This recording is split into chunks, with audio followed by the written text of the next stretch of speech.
उधर बहराइच में हिंसा को देखते हुए जिले से लेकर प्रदेश स्तर तक के जो अधिकारी हैं वो ग्राउंड जीरो पे जाके मोर्चे को संभालने का प्रयास कर रहे हैं। जिले की डीएम एसपी से लेकर प्रदेश की एडीजी लॉ तक जमीन पर उतर की भीड़ को कंट्रोल करते हुए दिखाई दी। तस्वीर दिखा रहे हैं आपको, देखिए किस तरीके से पहले बहराइच में हिंसा हुई, इसके बाद डीएम एसपी ने संभाला कमान, इसके बाद उतर गए ग्राउंड जीरो पर एडीजी लाइन ऑर्डर अमिताभ यश, जिन्होंने किस तरीके से देखिए ग्राउंड पर उतर के यहाँ पे जो भीड़ थी, जो हिंसक भीड़ थी, उसको काबू करने का प्रयास है। तो देखिए जिले से लेकर जो स्टेट लेवल तक के जो अधिकारी हैं वो यहाँ पे ग्राउंड जीरो पे उतर गए हैं। प्रयास है कि जल्द से जल्द बहराइच में हालात को सामान्य करवाए जाए, लिहाजा इसकी ओर से प्रशासन की ओर से अब यहाँ पे ग्राउंड जीरो पे काम शुरू कर दिया गया।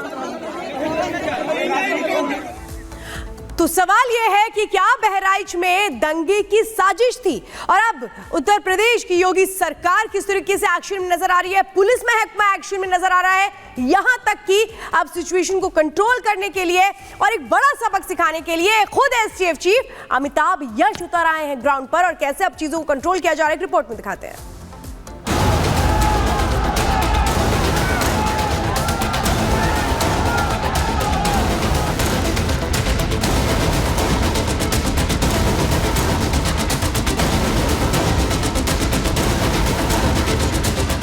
बहराइच में दंगाइयों को सबक सिखाने के लिए योगी की पुलिस ने अब मोर्चा संभाल लिया है।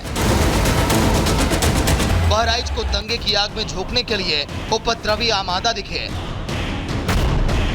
तो योगी की पुलिस ने ऐसा एक्शन लिया कि हड़कंप मच गया। जब बहराइच सुलग रहा था, चारों तरफ उपद्रवी तोड़फोड़ कर रहे थे, बड़े बड़े शोरूम जलाए जा रहे थे, तभी एंट्री होती है योगी के सबसे भरोसेमंद अधिकारियों में से एक अमिताभ यश की। सीएम योगी आदित्यनाथ ने जैसे ही अमिताभ यश को बहराइच जाने का ऑर्डर दिया, अमिताभ यश ऑर्डर मिलने के कुछ देर बाद ही बहराइच पहुंच गए और ऐसा एक्शन लिया कि दंगाइयों को भागने के लिए रास्ते भी कम पड़ गए। देखिए एसटीएफ चीफ अमिताभ यश को, जो खुद ही दंगे वाली जगह पर पहुंच गए। चारों तरफ से पत्थर बरस रहे थे, लेकिन अमिताभ यश ने पिस्टल निकाली और अकेले ही दंगाइयों से भिड़ गए। अमिताभ यश ने दंगाइयों को ललकारा तो दंगाइयों की उनके सामने खड़े होने की हिम्मत तक नहीं हुई और दंगाई कहां चले गए ये पता तक नहीं चला। बहराइच में रविवार को गोली लगने से एक शख्स की मौत के बाद से ही बहराइच सुलग रहा है। दोनों समुदाय के लोग आमने सामने हैं। तो वहीं अब सीएम योगी आदित्यनाथ के सबसे भरोसेमंद अधिकारी अब बहराइच पहुंच चुके हैं। सीएम योगी के निर्देश पर अमिताभ यश के अलावा होम सेक्रेटरी संजीव गुप्ता और एडीजी लॉ एंड ऑर्डर भी मौके पर पहुंचे हैं। सीएम योगी आदित्यनाथ का साफ संदेश है कि किसी को भी कानून हाथ में नहीं लेने दिया जाएगा और जिन लोगों ने दंगे की साजिशें रची है उनके खिलाफ अब बड़ा एक्शन होगा। Bureau report, Republic Bharat.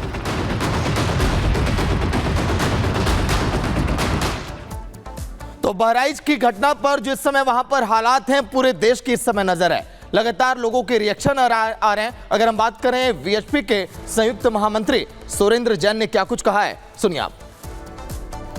Durga विसर्जन के पावन जुलूस पर जिहादियों के द्वारा जिस प्रकार से हमला किया गया और जुलूस में शामिल एक व्यक्ति को पकड़कर उसको यातना दे देकर मार दिया गया और बाद में गोली भी मार दी, बहुत दुर्भाग्यपूर्ण है। हिंदू समाज के लिए चुनौती है और मुस्लिम समाज के लिए आत्मनिरीक्षण करने का अवसर है।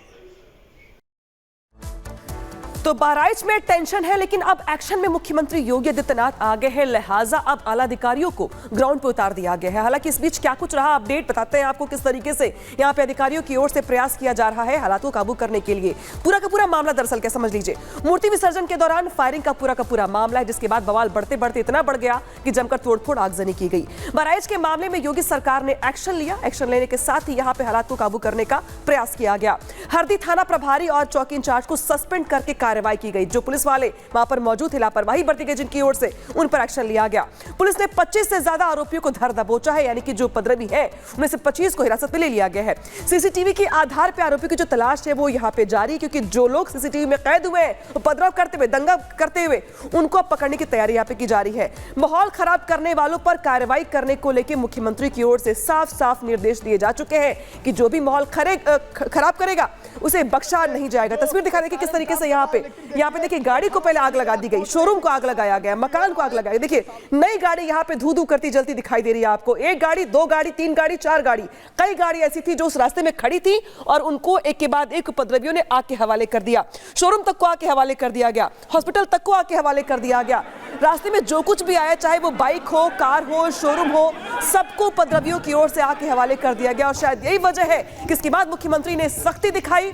सख्ती दिखाने के साथ यहां पर जिस तरीके से मुख्यमंत्री की ओर से एक्शन लिया गया, अब सीसीटीवी के आधार पे यहां पर जो उपद्रवी हैं उनको ढूंढ ढूंढ कर यहां पे पकड़ने की तैयारी चल रही है। हालांकि इस बीच बता दें आपको, कुल 30 लोगों को हिरासत में लिया जा चुका है। इसके अलावा जो सीसीटीवी लगे हैं आसपास के चौराहों पर, उसको चेक करके जो उपद्रवी थे उनकी पहचान की जा रही है। और पहचान करने के साथ साथ कार्रवाई जो है यहाँ पे अब सरकार की ओर से, प्रशासन की ओर से आगे बढ़ रही है। यानी कि जिन लोगों ने पहले उपद्रव किया, अब उनका काउंटडाउन शुरू हो चुका है, कार्रवाई है अब शुरू हो चुकी है। तो देखिए कि एक तस्वीर हम आपको दिखा रहे हैं और वो लोग जिनको नहीं पता कि बहराइच में क्या हुआ है, जरा उनको बता देते हैं कि हुआ क्या है। बहराइच में मूर्ति विसर्जन के दौरान दो पक्षों में जबरदस्त हंगामा होना शुरू हो गया। विशेष समुदाय के लोगों ने 20 राउंड फायरिंग कर दी। गोलीबारी में एक शख्स की मौत हो गई। घटनास्थल में भारी संख्या में एक तरह से खोखे भी बरामद किए गए। जो वहां से चीजें मिली हैं वो आपको बता रहे हैं। तो कैसे लोगों का गुस्सा फूट पड़ता है युवक की मौत के बाद, जिसको एक के बाद एक 13 गोलियां लग जाती हैं, उसकी जान नहीं बच पाती है। और इसी के बाद जो लोग हैं वो सड़कों पर उतर आते हैं, भीड़ उग्र हो जाती है, आगजनी करना शुरू कर देती है। प्रदर्शनकारियों ने सड़क में तोड़फोड़ मचा दी। तनाव को देखते हुए भारी संख्या में पुलिस बल की तैनाती इसके बाद की गई है। पुलिस ने फ्लैग मार्च वहां पर किया और अभी जो ताजा जानकारी है वहां पर एसटीएफ चीफ खुद मौजूद है। तो इस तरीके से ये पूरा मामला शुरू हुआ था, जिसमें कैसे दुर्गा पूजा के बाद मां की मूर्ति का विसर्जन होना था, लेकिन उसी समय जो कुछ किया गया वो सवाल खड़े करता है कि क्या ये साजिशन था।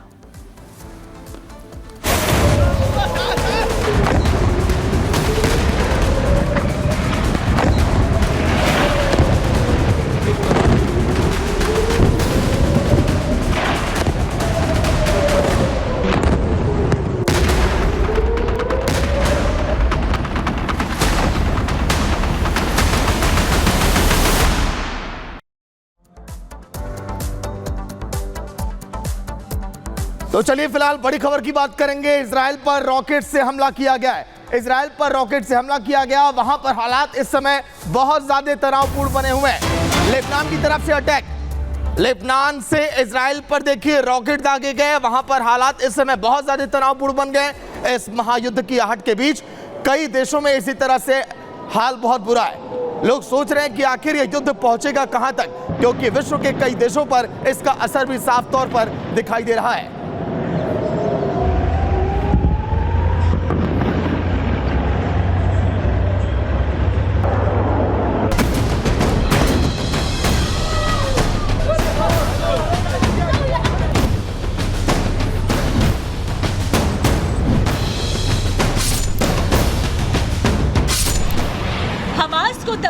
और नसरुल्लाह को ढेर करने के बावजूद इजराइल अटैक थम नहीं रहे हैं, क्योंकि नेतन्याहू का असली टारगेट हिजबुल्लाह का अंत करना है। दूसरी तरफ नेतन्याहू का ये संदेश भी साफ है कि इजराइल की तरफ जो भी आंख उठाएगा बख्शा नहीं जाएगा।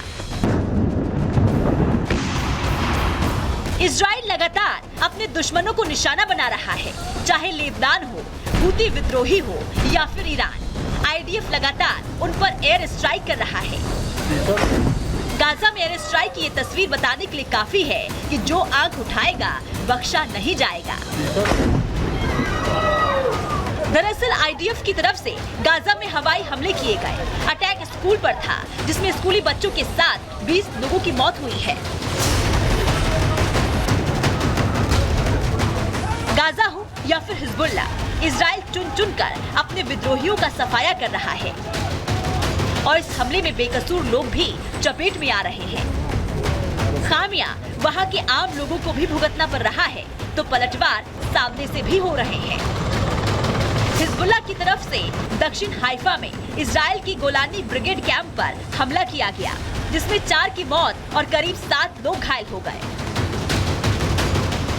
अब हिजबुल्लाह हिजबुल्लाह की तरफ से ड्रोन अटैक की इन तस्वीरों को भी देख लीजिए। चारों तरफ खून के निशान बताने के लिए काफी है कि किस तरह आईडीएफ पर हिजबुल्लाह का सटीक निशाना था। तो खबरें लगातार जारी है। यार छोटे से ब्रेक के लिए, ब्रेक के बाद दिखाएंगे आपको बहराइच में हिंसा का मास्टरमाइंड कौन। पूरी खबर ब्रेक के बाद देखते